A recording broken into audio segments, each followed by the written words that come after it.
Hi everyone and welcome to TotalBeginners.com. We're currently continuing our series on Android development. We're currently on Lesson 2. Lesson 1 was how to install and set up Windows 7 for Android development. And this lesson is going to be creating your first Android project and running it. So the first thing that we need to do is we need to start up Eclipse. And you should have learned how to do that in the first tutorial. So I'm just starting mine up here. And here we go. The very first thing that we need to do is go to File, and then New, then go to Project. And then you're going to see a couple of different things here. What you're going to want to do is click on Android, and then select Android Application Project, and click Next. Now you're going to see a few different things here. You're going to have the application name. And this is what you want your application to be called in the Play Store and in other places. The project name is going to be the name for the project within Eclipse itself. You need a unique name for every project in Eclipse. And then the package name is going to be the unique identifier of the application, and I'll show you a little bit more about that. So we'll just call it My First App. And for the project name, I usually recommend just getting rid of the spaces. And then package name. Now this is, like I said before, the unique identifier for the application in the Android market or Google Play. What they typically recommend doing is if you have a domain, for example, like when you create a game or an application and you have a website for it, it's usually the reverse of the domain with the application name at the end. So for example, if my domain was example.com, then it would be com.example. And then the name of the application itself. It's important to keep these the same, and you want to keep track of it too, because it will depend on versioning, or else if you create a second application that's similar to the first, but it's slightly different and so on. So what I'm going to do here is I'm just going to take example and delete it and put in TotalBeginners. So it's com.totalbeginners.myfirstapp, and you can call it whatever you want. It's not really that important. The only thing about it is that it has to use a valid Java package name. So that would be things, you know, no special characters, don't use spaces, that sort of thing. And if you do, for example, I'll put a space or, you know, something like that, you'll usually see an error when you try to go next. So we have that. The build SDK, you're going to want to probably choose the latest version, because then you get all the goodies that, all the new features of that API, for example. And then the minimum that you want to support. For example, if you do choose Android 2.2, most people now have 2.3 or higher, but if you really want to maximize you know, access to your app, they say if you start with Android 2.2 and go all the way up to the latest, you'll have about 93% of the market share. It's completely up to you. For this project, we're not really going to make anything special, so you can just leave it the same. And then you'll see create custom launcher icon and create project and workspace. You can leave those both, and we'll see this in the next step here. So click next. Alright, and this is the you know, custom launcher icon part. And you can choose, they have some pre-done ones here. I'm just going to select that, but you can kind of see, you can change certain colors. You can also choose an image that you want, or text, for example. So I'm just going to go next. And then you're going to also see two things here, blank activity and master detail flow. For this project, we're just going to choose blank activity and click next. And then you'll have some more things. Activity name, for example, is the name of the activity class that will be created. The layout name, the name of the layout that will be created for the activity. Really, you don't have to pay that much attention to these as of right now for the type of project that we're going to do. I know certain things like class, if you're not familiar with programming or Java, may not make a whole lot of sense right now, but we'll be explaining that later when we get more in depth. So I'm just going to go ahead and click finish, and then you'll see a whole bunch of things that show up here. And you may think to yourself, I didn't create all of these, different folders and, all these other things. That's a nice thing. It automatically kind of sets you up and lays out the ground, or, kind of like the ground or the framework for the application itself without you having to do a whole lot. So that's really nice. And then you can kind of get an idea of what your application will look like. You can see here's kind of the code view and a graphical layout. We'll get more into that later, of course. But the next part is going to be setting up an Android virtual device.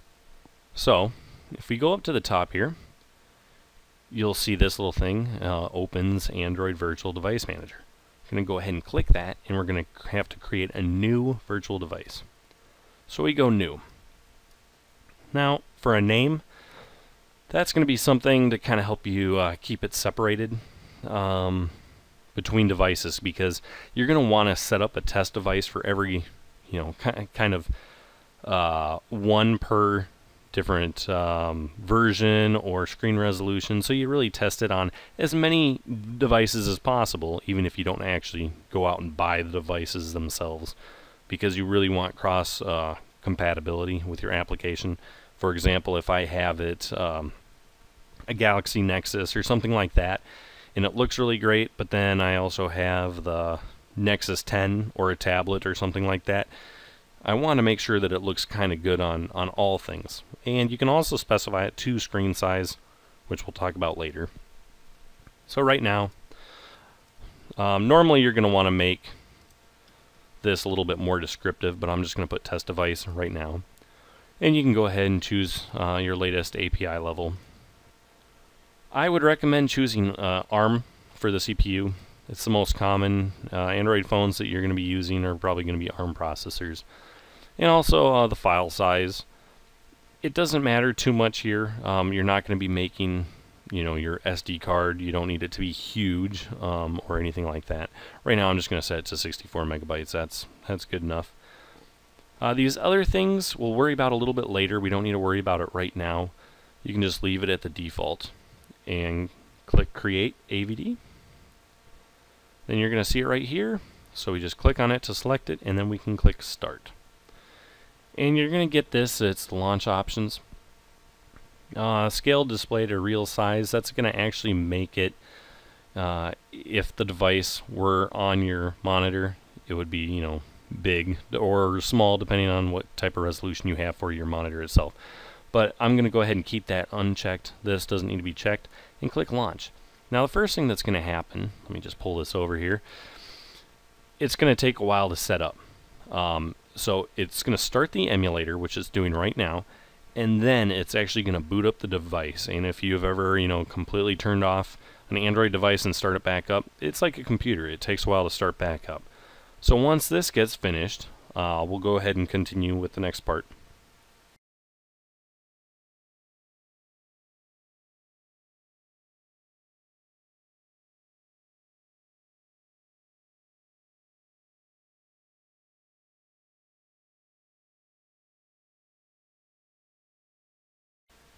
Alright, and you can see it starting up here. Again, it will take a while. And the very first time that you set it up, you're going to have to kind of go through the setup. And what I'm actually going to do here is I'm going to go ahead and switch my resolution so you can see it a little easier. Alright, so I'm just going to go ahead and do that. And you can see it looks pretty much just like it would if you actually bought a new device that was completely vanilla, kind of the stock Android operating system. So what I'm going to do is I'm going to go ahead and I'm just going to minimize this.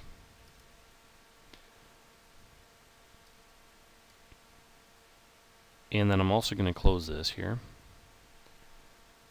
And let me just switch my resolution back so you can see. Alright, and then what we're going to do is there's two different ways to run your app here. The way that we're going to choose is if you go and find this kind of icon here, it's going to say Run As.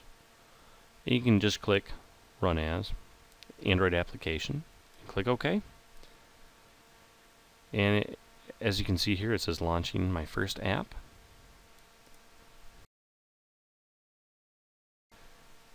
And then it automatically launched here. And you can see main activity and hello world. You can also find it, it's in the drawer here. Alright. And then you'll also find your application in your drawer. At least you should. Oh, yep. And here we go, main activity. I'll click that and it'll launch it. And it says hello world. That's your very first application. I know it doesn't do much and it's extremely simple and you probably have no idea how it even says hello world. But that's okay. Right now it's just to give you the idea of how the application kind of works and setting up an Android virtual device. That's all we have for lesson number 2. Please join us and we're going to get a little more in-depth and of course keep it at a beginner's pace so you know exactly what's happening. We thank you for tuning in, and if you enjoyed this video, please do make sure to visit our site, and if you would, your donations are greatly appreciated. This is completely free. As you can tell on our website, we don't have any advertisements or anything like that. We really want to keep it a very easy and simple to use user experience. And if you would be willing to donate a little bit, that would help us out greatly. We thank you very much, and thank you for tuning in to TotalBeginners.com.